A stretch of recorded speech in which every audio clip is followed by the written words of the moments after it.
Alex here with a legal nuts and bolts video on relating to the judge.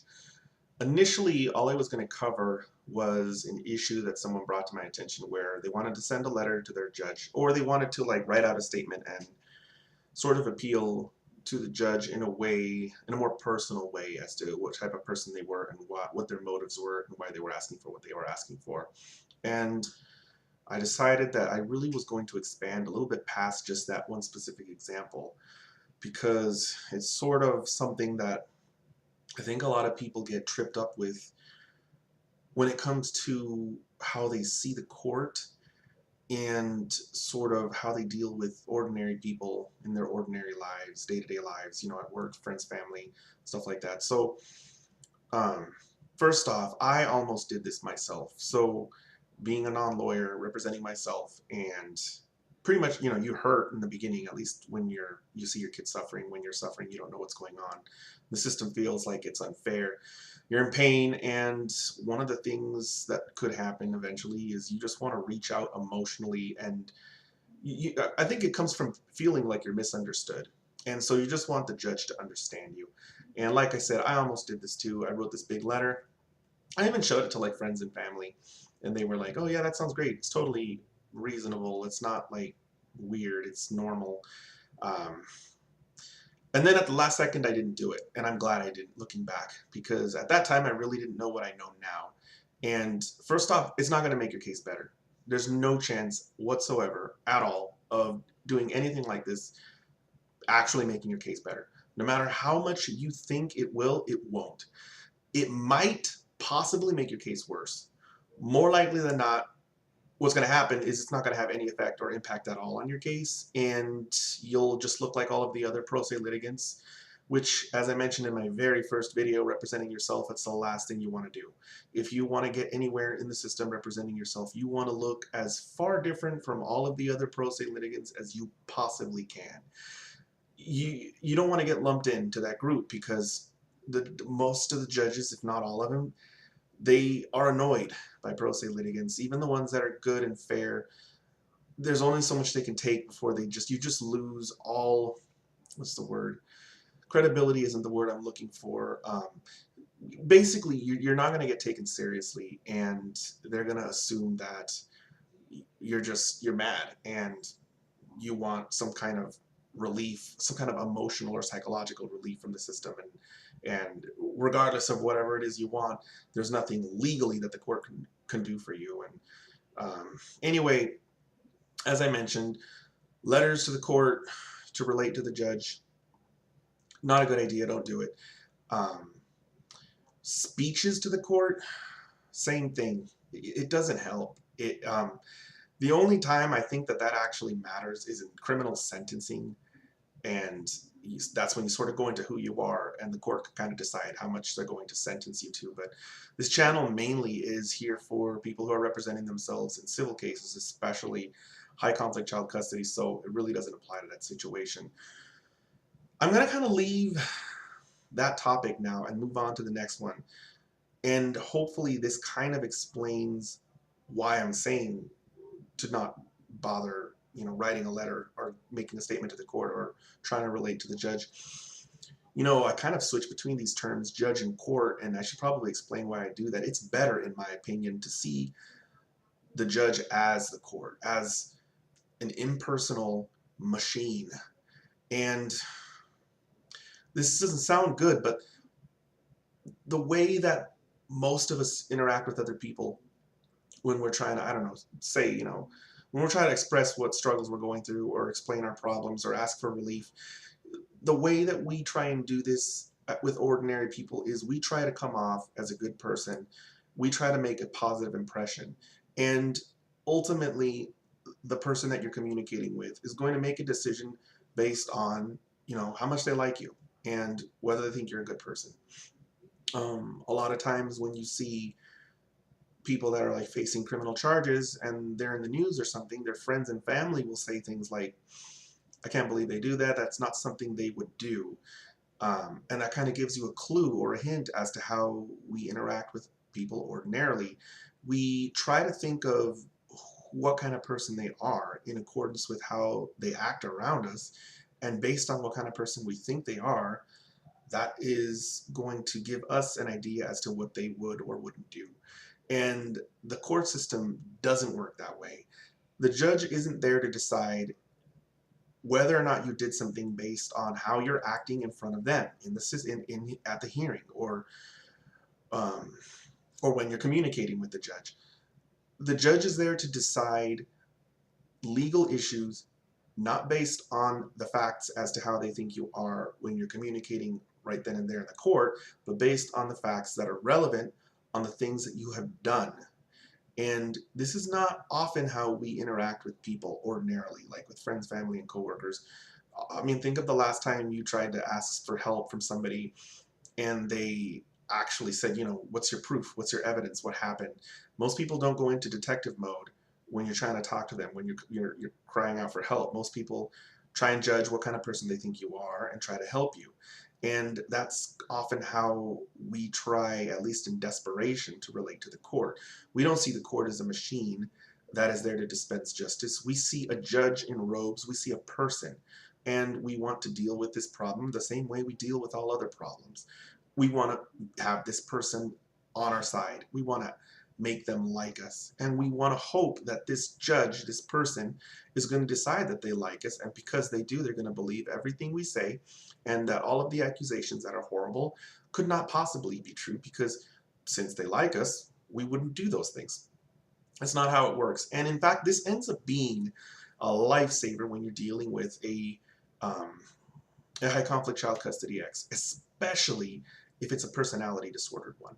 Most of the personality disordered people have a sort of obsession with how they interact with others. And for example, like with narcissistic personality disordered people, they're masters at projecting a false version of themselves. These aren't people who are going to go to the court and say, please believe me because of all of this evidence. They're going to say, please believe me because of how awesome a parent I am. And look at how great I convey myself and how articulate and intelligent I am and how reasonable I sound. Right now in this room, when you're looking at me, I seem like a great mother. They don't want the judge to go and look at the actions that they took on whatever day it was that it's at issue in the courtroom. And so it ends up being an advantage more than a disadvantage if you really think about it. Even if it's not a personality disordered ex, I mean, just overall, generally, that kind of what's the word? That kind of style of coming to a judgment as to who's telling the truth or what's going on is really, really misleading. It's not even close to accurate. Anyone at any time can do horrible, horrible things to a person, and then when they're communicating to some other person about it, present themselves as some kind of great, awesome, nice, kind, even forgiving type of person. And I'm not sure if I've ever heard of somebody just being a total jerk to somebody, and then when they go and ask for help from somebody else, or when they go talk about what happened and how they abused or messed with you, where they say the truth. Because, I mean, how are they going to get any sympathy if they're going to have to lie? They're going to have to try and act like a great person. They're going to try to relate that person to that person that they're communicating with in a personal way. They're not going to try to show them the facts. That's just not how we talk to other people. In fact, that can be very off-putting for somebody. I mean, really, how many, aside from a detective, a police officer, or a judge, the average person does not want to be asked about what proof is going on and pictures and letters, and most people don't pry into your details. When you're communicating with people in any way, people just take things at face value, and if they like you, they'll believe the best, and if they don't, they won't. That's typically how it works, and that is just not at all conducive to fact-finding in the courtroom. You do not want a system that works this way. So you have to learn how to sort of discard that mentality. It's best to just see the judge as a cog in a ginormous machine and figure out how to speak that machine's language and figure out how to pull all the levers in ways that will get you to the conclusion that you need to get to so that your child is protected, or if it's not a child custody case, that you win whatever it is that you're trying to represent yourself on. At first I thought that it would be hard to explain this, but I feel like this video is about to come to its end. I think I kind of got the point across here. Aside from that time that I wanted to write a letter to the court, I can't really give specific other examples in other areas. I really can't remember a lot of the things that I did very early on, aside from making very common mistakes. And I know that the letter that I was going to send to the judge was one of those common mistakes. Some people have mentioned that they feel this is unfair because as a non-attorney, it's true, you're not going to be able to connect with these judges. But if your opponent has an attorney, they feel it's unfair because that attorney can connect personally with that judge. And that's true. That is one of the advantages that they have because they're in the courtroom all the time. And there's no way that they're not going to know the judge on some personal level. And there's no way that the judge isn't going to have an opinion of them.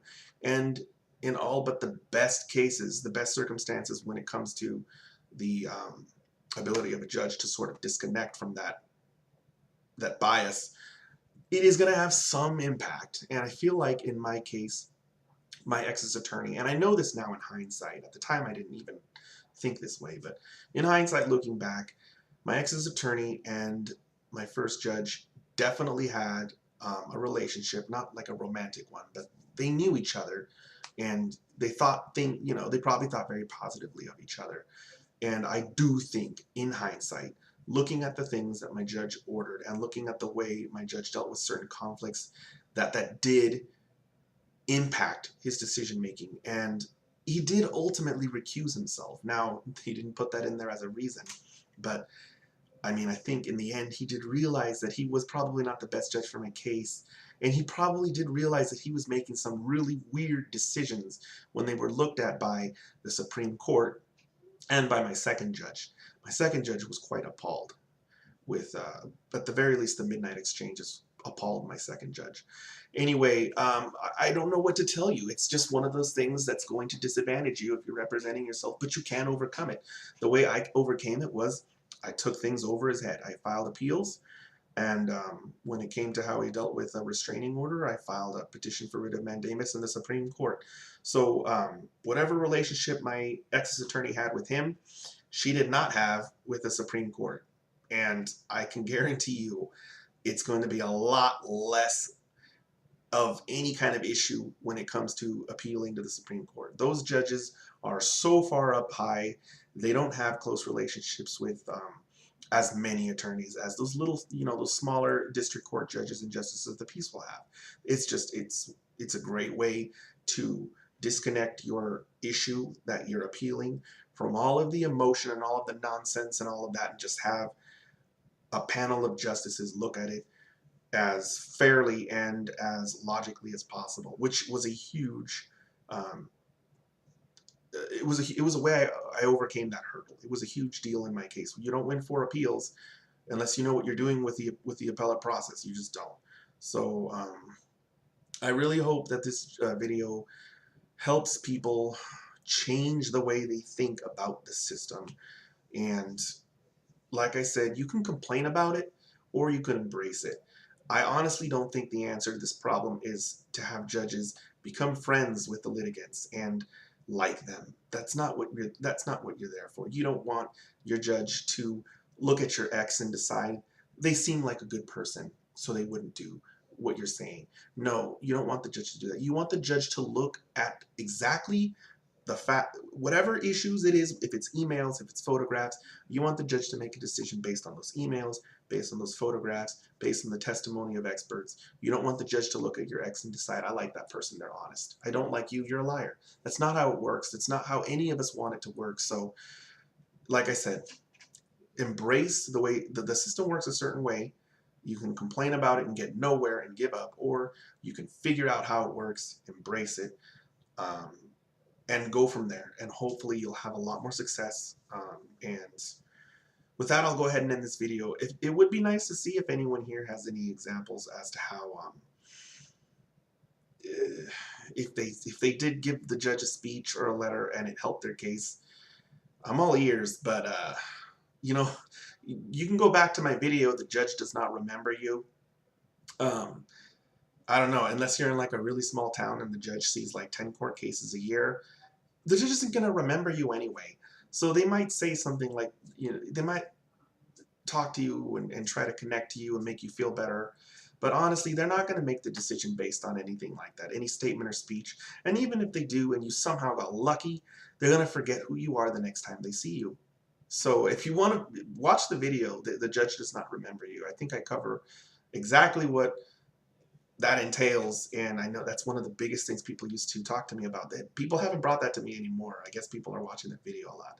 Used to get tons of people who would say, they would speak and talk about the case in the context of their judge remembering something before, and I'd always have to say, no, we need to explain exactly what's relevant, even if you brought it up before, because they're not going to remember you. Anyway, kind of went off topic there a little bit. I'll go ahead and end this video, and I'll see you guys next time.